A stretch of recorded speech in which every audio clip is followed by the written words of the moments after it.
Today's Amud in Maseches Berachos is Nun Aleph Amud Aleph 51a. As Hashem, we're going to start at the bottom of Nun Amud Beis at the two dots, Amar of Yehuda, at 5-6 lines from the bottom of the page. We're going to have three sections in today's learning. The first section will discuss the protocol if somebody puts food in his mouth without making a beracha, what he's meant to do. The second section we'll discuss is a Gadata Gemara about a certain beverage that people would drink in the morning called aspargus, as well as advice staying away from mazikim, damaging forces. And the third section we'll discuss is going to be 10 plus 1, really 11 halachos associated with shel beracha. So as Hashem, let's get started. Bottom of Nun Amud Beis, at the two dots, Amar of Yehuda. So the Gemara tells us as follows. Yesterday we left off, we were talking about not wasting food, or not ruining food. So on that note, the Gemara says, Amar of Yehuda, Rav Yehuda says, Shochach v'hichnes oichlan l'soich piv.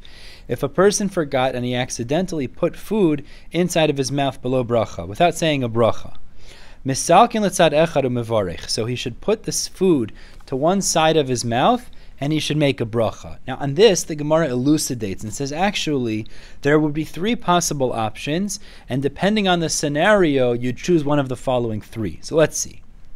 Tanya Chada, so one brisa teaches bolan. Actually, you'd swallow the food.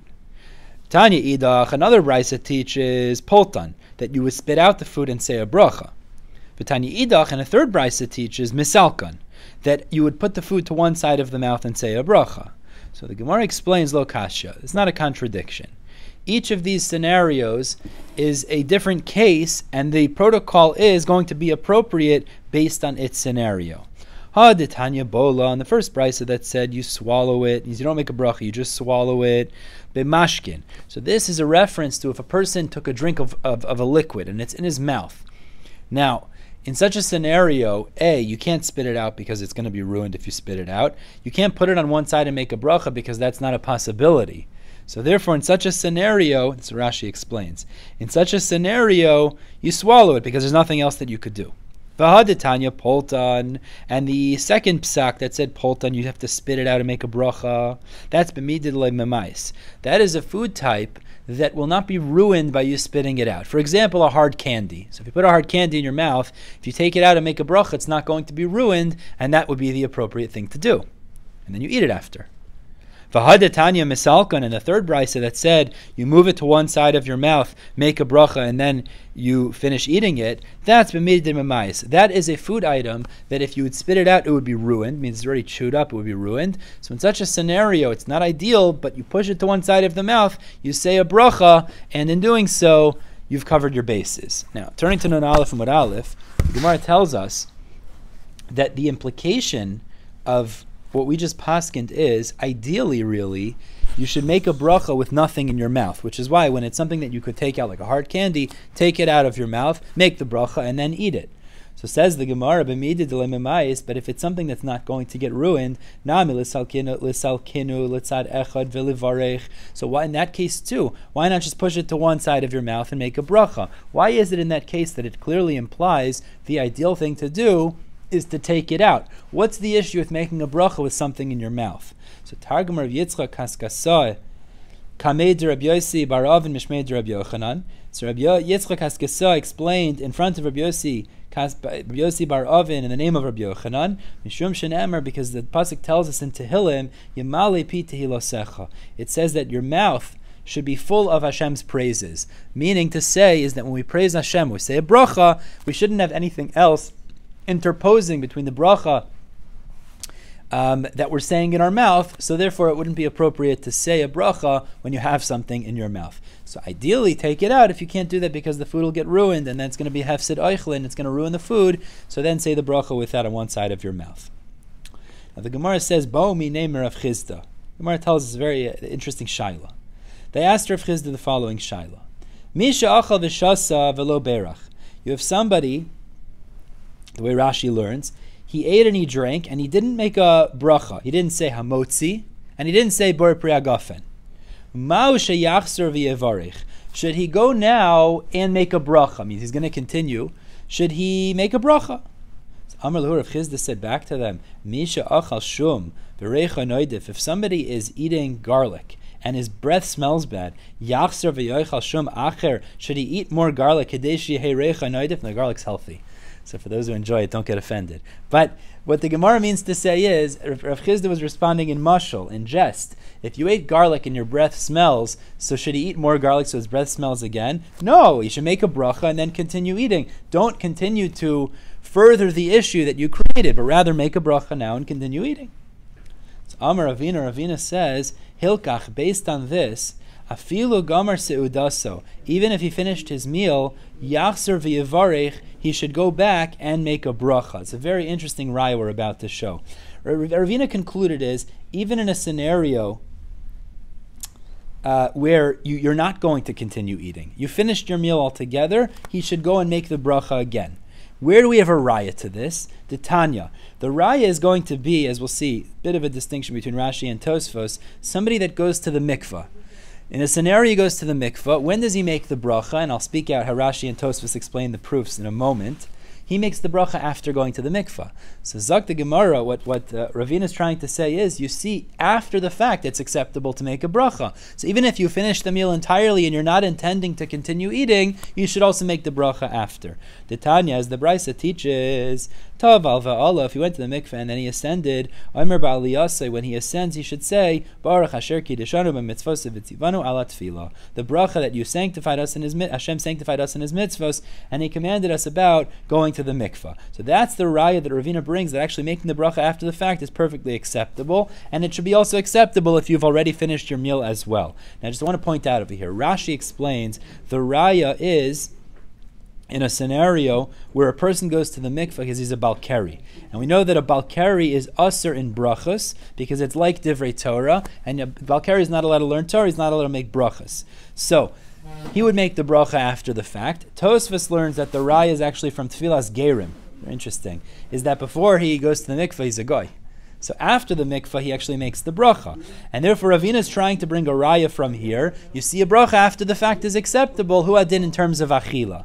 However, the Gemara refutes this and says that's not a raya. Velohi, that's not a proof. Because hasa me'ikara gavr lochazi. Both according to Rashi and Tosfos, in both scenarios, whether it was a balkari and he's not allowed to make a bracha because it's akin to divrei Torah, or it's a ger who's not yet Jewish, he has to go to the mikveh first, the person is not fit to make the bracha beforehand, so he makes the bracha after. But hacha, in this scenario, me'ikara gavr chazi. In this case, he should have made a bracha. He was fitting to make a bracha beforehand. The hoil ve'idchi, once it's pushed off, idchi, it's pushed off, and therefore you don't have a raya, if you're not going to continue eating, that you would make a bracha after the fact. L'chora, though, if he would continue eating, he would make a bracha like Rav Chizda was saying beforehand.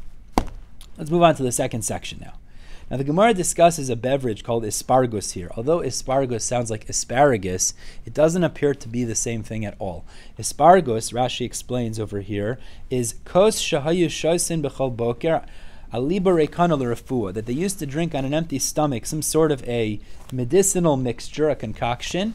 We're going to see from the Gemara itself, there were two potential bases that they would use for this mixture, either a base that was wine or a base that was beer. And this apparently had medicinal benefits to it, and the Gemara is going to discuss now Agaritas relating to that. So Tanu Rabbanan, the Brisa says as follows. Aspargus, this morning drink called aspargus. They didn't drink coffee, they drank aspargus. Yafel alev, so it's good for the heart. V'tov le'nayim, and it's beneficial for the eyes. V'kol shekein lebnei me'ayim, and certainly it provides benefit for the intestines. V'haragil bo, and somebody that is accustomed to drinking this in the morning, yafel lekol gufo, it's beneficial for his entire body. But if somebody gets intoxicated by it, he drinks too much, again because it has a wine or beer base, kasha lekol gufo, so then it was harmful to his entire body. So that actually was detrimental. The Gemara says, wait a second, let's analyze this brisa. The fact that we said in this brisa it's good for the heart, this implies we're talking about the aspargus. As I said, there's two types. There was the wine-based aspargus and the beer-based aspargus. So the implication of saying that it's good for the heart implies we're talking about the wine-based aspargus. As we'll see, that's the one that's actually good for the heart. The problem is v'katani, because the same brisa teaches v'kol shekein lebnei me'ayim, that it certainly has benefits for the intestines. So says the Gemara, but we know that that's not true, because v'atani, we have another brisa that says lila'at yafeh. This is an acronym. For la'at, it is beneficial. This is aspargus. Rashi explains la'at is an acronym for leiv, the heart, ayin, the eyes, and techol, which is the spleen. La'at. So aspargus is beneficial for those three organs, but l'ramat kosher. For ramat, Rashi says is a rashi tevos, is an acronym. Rosh, the head, me'ayim, the intestines, tachtonios, or it causes hemorrhoids. Kosher, actually aspargus is detrimental. But what you see is, it's true, as the lot, it shows wine aspargus is beneficial for, we said, the heart, eyes, and spleen, but it's detrimental for ramat. One of those things is me'ayim, is the intestines. So this brisa can't be talking about wine if it's detrimental then. How do we understand the brisa? The Gemara answers there's two types of wine aspargus. There's the more aged aspargus wine drink, which is 3 years, we'll see. That's actually beneficial, also for the intestines. And the lesser aged one is detrimental. Kitan yahi b'miyoshan. That brisa that says kol shekein lebnei me'ayim, the first one that it's for sure beneficial for the intestines, is meyushan. Meyushan is older than yashan, meaning it's 3 years age. Rashi explains. Keditzanan, and the Gemara brings a raya from a Mishnah in Maseches Nedarim. It's actually machlokes here in the Mefarshim, if this is a Mishnah or Brisa. But the point is, the Mishnah there states in Nedarim as follows: Konam yayin shani toim. If somebody says, I prohibit wine on myself like hektish, Rashi explains here, it will be prohibited to me, wine will be prohibited to me like hektish from me tasting it. And he explains because wine is bad for the intestines. If the people say to him, but the aged wine of 3 years is good for the intestines. The shasak, and he's quiet, and we'll just go with the Gemara's girsa. He remains prohibited in the new wine, means the 1-year-old wine, but he becomes permitted in the 3-year-old wine because that's clearly not what he went. The point is, you see, the 3-year-old wine is considered beneficial for the bnei me'ayim. That's what the first brisa was talking. The second brisa that said it's harmful for ramat, that's talking about the younger wine, the less mature wine. Shema mina, and that's an acceptable raya, that's how we would explain that initial brisa. Some take out these words aser b'chadash and actually say that the Mishnah or Brisa over there really means to say he becomes permitted in all types of wine, because neder shoter miktsasa hoter kulo. Once you permit part of a neder, the entire neder becomes taken away, and therefore actually the entire neder would fall off. Either way you learn, though, you see meyoshan type wine, and therefore aspargus would be beneficial for the intestines, and that's how we're explaining that first Brisa. Continues the Gemara on this note of aspargus. Tana Rabban, the Brisa explains as follows: Shisha dvarim ne'emru be'aspargus. Now, 6 things are said regarding aspargus. Now, we're going to say 6 ideas that apply to aspargus, both the wine type and the beer type, and then we'll say a couple more that perhaps don't apply to both. So let's see. 6 things apply to both types of aspargus drink. Number 1, ein shosin oso ela kishehu chai. He should only drink it when it is undiluted. Drink it when it is raw or undiluted. Number 2, umale, drink a full cup of it. Number 3, mikablo biyamin v'shoseu b'smol. He should accept it in his right hand and then drink it with his left hand. Not sure why all of these things apply. I'm sure there's perhaps medicinal benefits associated with this, but that's the 3rd item in the brisa. Continues the brisa 4. Ve'ein meisichen acharav. You should not talk immediately after drinking this aspargus. Apparently, then you won't get the benefits. Number 5. Ve'ein mafsikin bo. He shouldn't make interruptions with it, which means he should drink this concoction in one shot. Number 6. Ve'ein machzir naso el lemisha nasnu lo. He should only give it back afterwards to the person who gave it to him. Otherwise, it would create an issue. Now, the brisa continues with a few more items we'll see as the Gemara is going to explain. These are specifically talking about aspargus of beer. V'rak acharav. After drinking it, he should spit out, because the saliva in his mouth perhaps could be harmful. So after drinking the beer aspargus, he should spit out to avoid the sakana, the danger associated with that. And following in that note, and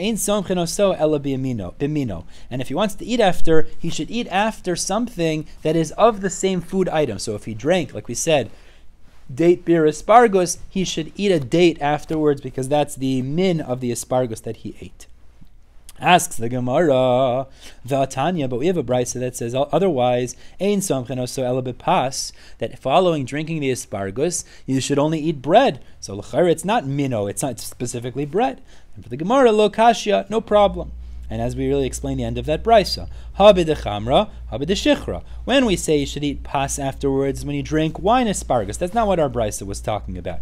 The brisa was talking about the date beer, or the beer type aspargus, then you should eat minnow afterwards in order to receive that benefit of this drink. Now the Gemara continues on a questioning of this brisa. Tanichad, now one brisa says lalat yafa, that aspargus is good for lat, which we said is a rashi tevis, is an acronym. Lev, ayin, and tchol, heart, eyes, and spleen. And the ramat kosher, and we said the aspargus is bad for ramat, rosh, me'ayim, and tough we said was tachtonius, it causes hemorrhoids. The Tanya idach, but we have another brisa that says the exact opposite. L'ramat yafeh, for the three organs that the first brisa says are detrimental, it's actually beneficial. And l'la'at kosher, and for the three organs that we said in the first brisa is beneficial, it's actually detrimental. So the Gemara answers, lo kashya, not a difficulty. Again, as we explained, a similar idea. Habid chamra, that the first brisa that we explained, la'at yafel or ramat kasha, is talking about the wine aspargus, and abid shichra, and the second one is talking about the beer aspargus. So depending on the aspargus drink, it could be beneficial or detrimental to three different organs. Continues the Gemara. Tanichad, on this same note we said in the brisa, Tanichad rak acharav loka. Actually, the first brisa says in regards to spitting after, which we mentioned that past brisa. If you spit after drinking aspargus, loka, so he'll get afflicted. It'll cause himself damage. Apparently, spitting after is a bad thing to do. V'tani idach, and another brisa says lo rak acharav. If you don't spit after, loka, which means you need to spit after, otherwise you get damaged after drinking this aspargus. So again, the Gemara says in the same note, lo kashya, depends what type of aspargus it is. Habid chamra, habid shichra. Regarding the chamra, the wine aspargus, it's actually ideal to spit after. You shouldn't spit after. And the second, the shichra, the beer type of aspargus, if you don't spit after, you get damage. Means it's actually necessary to spit after drinking the beer-based aspargus. Amar Rav Ashi, so Rav Ashi explains on this note, Hashta de Amrit, now that you're saying Lorak Acharav Loket by the beer aspargus, if you don't spit afterwards, you could get damaged. It's a sakana, so since it's a sakana and you need to spit, Meimav Nizrak and Afila Bifnei HaMelech. So even if you would be standing in front of a king, which would be very disgraceful to the king, and he might actually lash out at you, since it's a certain sakana if you don't spit out after drinking this aspargus, the fluids that are currently in your mouth, therefore you should spit even in front of a king to avoid the certain sakana, even though that disgraces the king and perhaps can result in something negative as well, because you don't want the damage caused by keeping it in your mouth. Okay, moving on now in the same section, we're going to talk about advice that was given by loftier beings to different rabbis. So, Amar Rabbi Yishmael ben Elisha. Rabbi Yishmael ben Elisha said, Shloisha devarim sachli Suriel sarapanim. 3 ideas were told to me by Suriel Sarapanim. Literally, Sarapanim, the officer of the interior. So Rashi explains, what does it mean, the officer of the interior? Rashi says that this was a story that happened when Suriel is Malach Chashuv Lavo Lifnei HaKadosh Baruch Hu. This was a Malach that was significant to go in front of HaKadosh Baruch Hu. So Rabbi Yishmael ben Elisha says that this was a malach who goes in front of HaKadosh Baruch Hu that keyed me in on 3 things about actually safety, as we're about to see.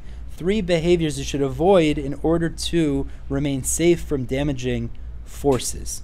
Says the Gemara, what are the 3? Number 1, Al titol chalukecha b'shacharis miyada shamish v'tilbash. You should not take your clothing in the morning from the hands of the attendant and get dressed. Meaning, take your clothing by yourself. Don't take it from the attendant who would bring them for you. Number 2, Val titol yadecha mimi shelo natal yadav. Don't have your hands washed by somebody in the morning, and we wake up, by somebody who hadn't yet washed his hands. And number 3, Fa'al tachzir kos aspargus el lemisha nasnu lecha mipnei shetach safis And also 3 is don't return the cup of aspargus, only return it to the hands of the one that gave it to you, because tachsafis, which Rashi says is a band of shadim, Rashi says over here. Tachsafis, the name of that band was Tachsafis. Va'amrila, and others say Istalagnis, which was a band of Malachi Chavala. Shel Malachi Chavala, continues the Gemara, or Estalagnas, that was the name of this group of Malachi Chavala. Mitzapin Lola Adam, they await a person. The Omerman, they say, Ema Sayavai Adam Liadi, when will a person come to my hand? Echad Ema Sayavai Adam Liadi, Echad Midvarim Halalu V'Yilachid. When will one of these things, when will a person come to do one of these 3 things, and he'll end up getting caught? Meaning that these shadim or malachi chavala await a person to do one of these things, and that apparently gives them the ability to then damage such a person. So don't engage in these, said Suriel, and you won't get damaged. Shalom. We're holding Amr B'Shua ben Levi. It's about 10 lines down Nun Aleph. Yeah, in the 10 lines down in the middle lines. Rabbi Yeshua ben Levi continues on a similar note. Shlosha devarim sachli malach hamavis. 3 things were told to me by the malach hamavis. Rabbi Yeshua ben Levi was buddies with the malach hamavis. So the malach hamavis told Rabbi Yeshua ben Levi 3 keys to stay safe as well. 2 are the same. Firstly, don't take your garments from the attendant in the morning and get dressed. Number 2, don't have your hands washed in the morning by somebody who hadn't yet washed his hands. Number 3,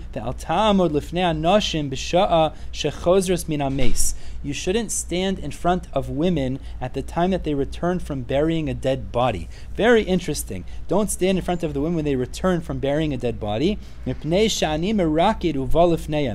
Malach HaMavis said, that's the time that I dance and come in front of them. And I'm holding my sword out. And I have the ability to damage anybody who's there. The Gemara says, okay, but what if you're in that situation? What are you supposed to do? A person's at a Beis HaKfaros, the women are coming back, what should you do?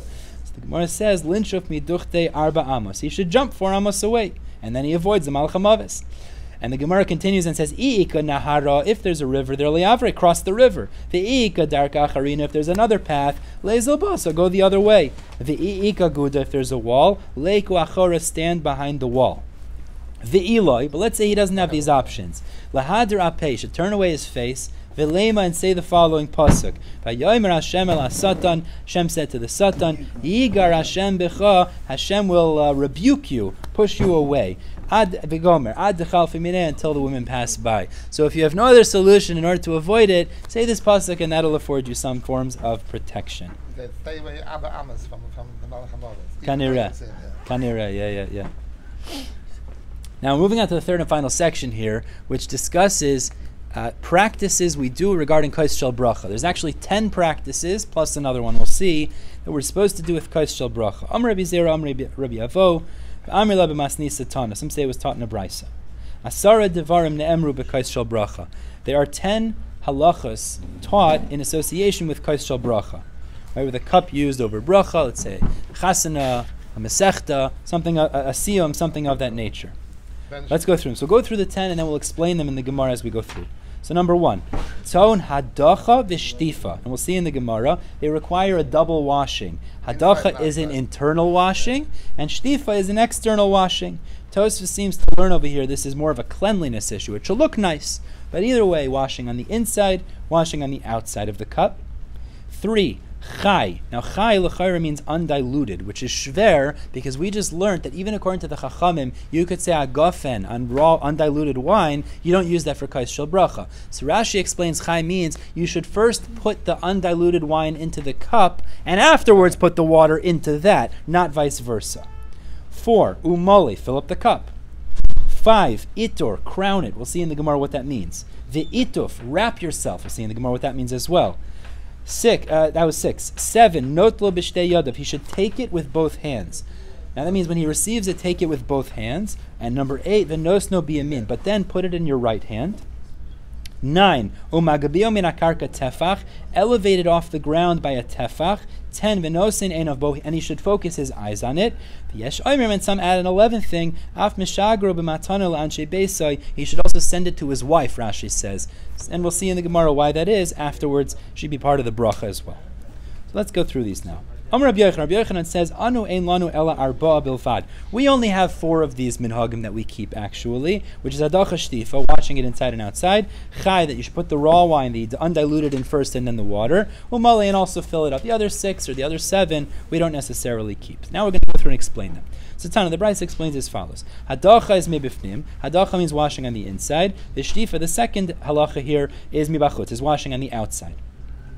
Amr Rabbi Yochanan, kol mevarech al kais male. So this is really the 4th item in the list. 4th was male. Anyone that makes a bracha with a kais male, noistin lo nachale bli mitzarim. He will eventually inherit nachale bli mitzarim. Nachale bli mitzarim, I believe, is the bracha that was given to Yaakov Avinu. So it's a inheritance without borders. Shenem, like the pasuk tells us, umale birkas Hashem yam v'daram yerasha. The one who fills the bracha of Hashem, the cup is full, Yam v'daram Yerasha. So the west and the south he will inherit. It only says the west and the south. It doesn't say the other 2 borders, because it's nachala b'li mitzarim, it's without borders. Rabbi Yossi bar Chanina says further, he ends up inheriting 2 worlds, which is ha'olam hazeh v'ha'olam haba, this world and the coming world. So it's a big thing to have a full cup for shel bracha.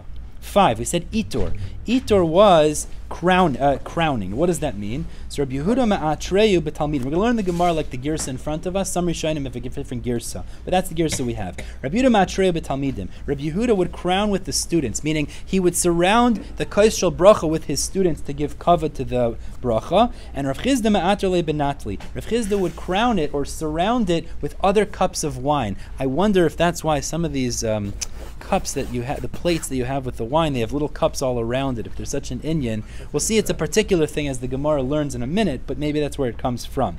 Amar Rabbi Chanan, some have different girsais here. Uvechai, but those little cups around the main cup of kos shel bracha should be undiluted wine. And Amar Rav Sheish explained, ubebirkas haaretz. Really what you should do is we're going to learn the pshuta, which is the way we have the girsa in front of us, is that when do you surround it either with the students or with the other cups of wine, not at the beginning of birkas hamazon, but rather at noidelecha, in the second bracha of birkas haaretz. Because the whole vart is you're giving significance to Eretz Yisrael, which gives us this wine, and that brings more of a focus on that in birkas haaretz.